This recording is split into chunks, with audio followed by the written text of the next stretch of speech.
Hello guys, back to my channel Chiranjit Puja ভালোবাসা ক্যানভাসে তোমাদের স্বাগত নাই। তবে একটা রেসিপি নিয়ে চলে দেখা যাচ্ছে। তো আজকের মা বানাবে চিংড়ি মাছ দিয়ে পটল ফ্রাই। তো চলো তোমরা দেখতে থাকো। এখানে আমরা পটল নিয়ে নিয়েছি, চিংড়ি মাছ এই যে নিয়ে নিয়েছি, এই যে চিংড়ি মাছ নিয়ে নিয়েছি আমরা।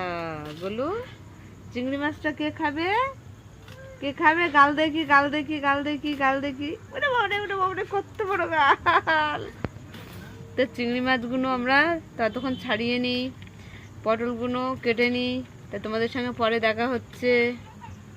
তো এখানে আমাদের পটল কেটে নিয়েছি, এখানে চিংড়ি মাছও ছাড়ানো হয়ে গেছে। আমি বাটিতে বেসনও নিয়ে নিচ্ছি। তা আমরা একটু চালের গুঁড়িও দিয়ে দিলাম, এখানে লঙ্কা, লাল লঙ্কার গুঁড়ো দিয়ে দিচ্ছি। আমরা এখানে গোলমরিচের গুঁড়োও একটু দিয়ে দিলাম। তো এখানে আমি পোস্ত দিয়ে দিলাম, আমি একটু তিলও দিয়ে দিচ্ছি পোস্ত এই বেসনের মধ্যে। আমি নুনও দিয়ে দিলাম। বেসনটা মেখে নিচ্ছি। আমাদের বেসনটাও গুলা হয়ে গেছে, একটু ভালো করে একটু ফাটিয়ে নিই। নুনটা ধরে গেছে, কড়াইটা বসিয়ে দিলাম। তো কড়াটা গরম হয়ে গেছে, আমি কড়াতে তেল দিয়ে দিলাম।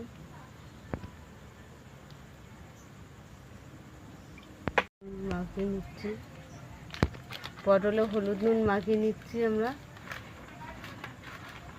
আর চিংড়ি মাছেও আমি হলুদ নুন মাখিয়ে নিয়েছি। আমরা আমরা এই যে পটল নিয়ে নিয়েছি, চিংড়ি মাছ দিয়ে দিচ্ছি পটলের মাঝখান দিয়ে দিয়ে আমরা এবারে ভেজে নেব পটল চিংড়ি ফ্রাই।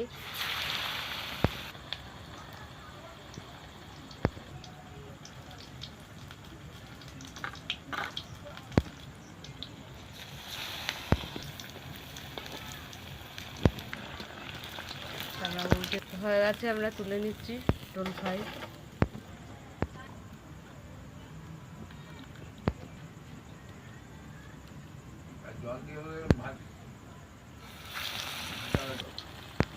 একে একে এগুলোও ভেজে নেবো আমরা এইভাবে।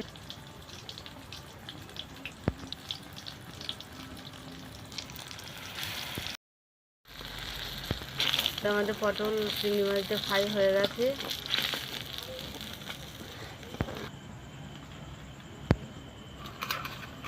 তো আমাদের চিংড়ি পটল ফ্রাই হয়ে গেছে। তা তোমাদের কেমন লাগলো বলো, ভালো লাগলে লাইক কমেন্ট আর শেয়ার করে দেবে, সাবস্ক্রাইব করে দেবে। আজকের এই পর্যন্ত।